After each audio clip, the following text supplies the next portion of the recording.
E adesso con Ongarato torniamo invece nel Veneto dell'alluvione, in segno di solidarietà.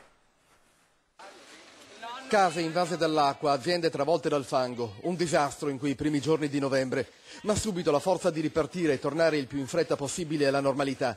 I primi aiuti sono arrivati, 100 milioni dei 300 promessi.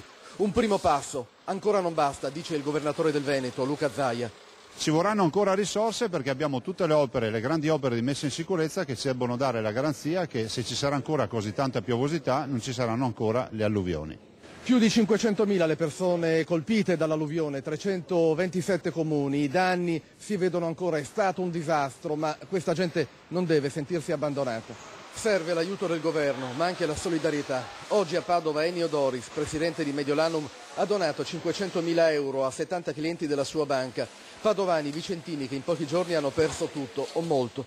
La solidarietà operativa, diciamo, è stata la cosa più commovente in quei giorni, perché sono passate squadre di ragazzi giovani che finivano di lavorare, terminavano il loro turno e venivano lì e si armavano di badile e venivano a chiedere: avete bisogno di aiuto. Io sono testimone diretto della laboriosità proprio dei veneti, che è una laboriosità degli italiani, ma dei veneti in particolare, perché subito da quel giorno immediatamente si sono fatti sulle maniche, si sono messi a lavorare.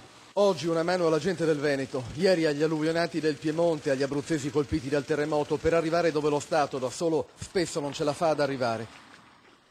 Ancora